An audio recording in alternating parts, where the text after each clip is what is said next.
I was adopted. I never knew my real mother. Rather, I knew her at one time, but I left her side when I was too little to be able to remember it. I love my adopted family, though. They were so kind to me. I lived in a warm and comfortable house and got to stay up pretty late. Let me tell you about my family real fast. First, there's my mother. I never call her mom or anything like that. I used to call her by her first name, Janice. She didn't mind at all, though. I called her that for so long, I didn't think she even noticed. Anyhow, she was a very kind woman. I think that she was the one who recommended my adoption in the first place. Sometimes I would lay my head against her in front of the television and she would tickle my back with her nails. She was one of those Hollywood mothers. And second, there's Dad. His real name is Richard, but he never really liked me much, so I began to refer to him as Dad in a desperate attempt to gain his affection. It didn't work. I think that no matter what I call him, he just would never love me as much as his own child. That's understandable, so I didn't really press the matter. The most notable attribute of Dad was his unmoving sternness. He was not afraid to pop his child when they did something wrong. I found that out before I could use the bathroom properly.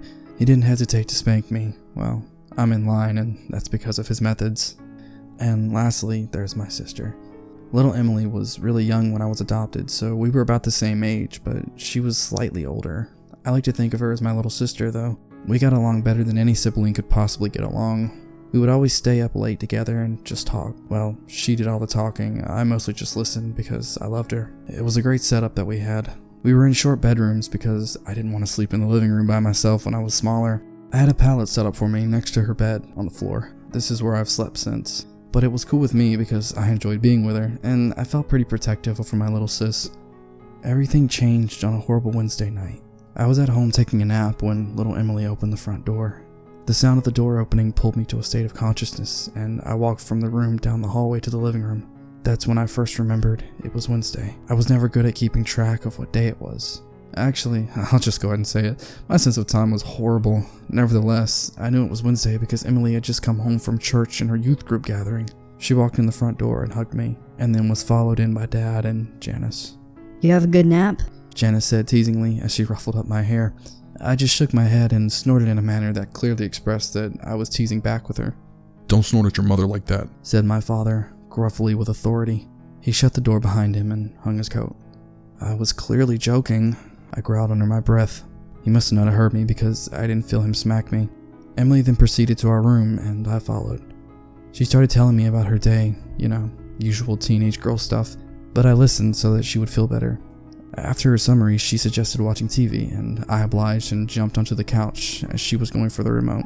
She rolled her eyes at my little brother-like immaturity and scooted me over and sat down. The TV turned on and we watched it together until the sun went down. Emily was the kind of girl that, instead of watching cartoons and soap operas, she would rather watch Discovery and Animal Planet and National Geographic. I liked those too, so I didn't mind.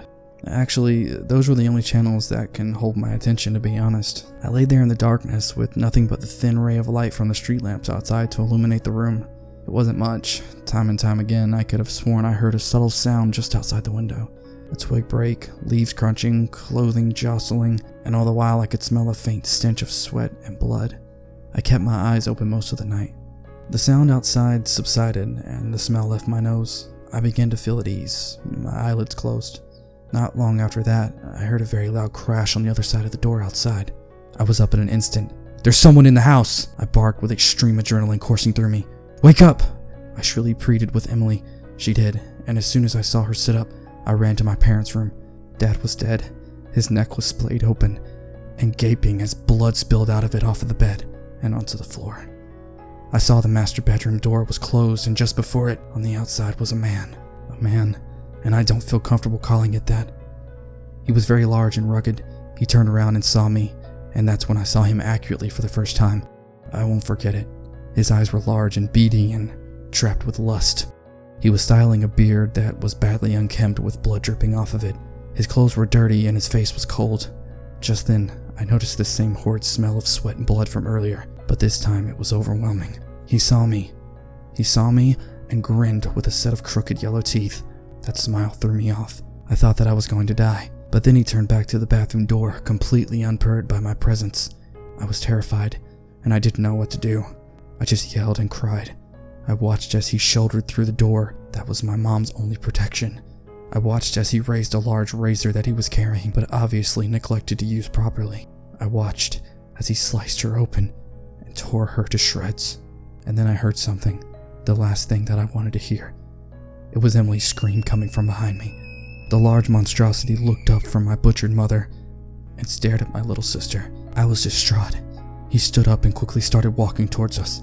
My sis turned and ran, and I was at a loss when he bypassed me and went straight for her. Why was he still in the house? Had he not assessed the situation and run? Apparently not. And now, she was dead, and I was alone. I ran after them both.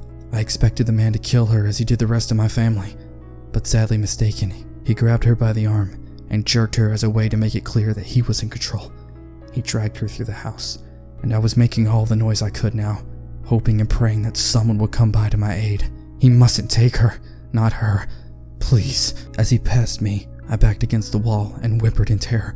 Why? He didn't respond, except by putting his hand on my head, while Emily screamed in the other and saying, Good boy. He gave another crooked grin and a very cold, unnatural laugh. I followed him to the door where he dragged my helpless sister after him. He opened it, pulled her out, and slammed the door shut behind him. I am now sitting in the house with my mutilated, adopted parents, shivering and whimpering with dismay. He's out there with her, doing God knows what to her, and I can't do anything. I would if I could, but I can't. I would chase after them in a heartbeat, but I can't. I sit here looking at the door. I look down at my boss. If only I could open the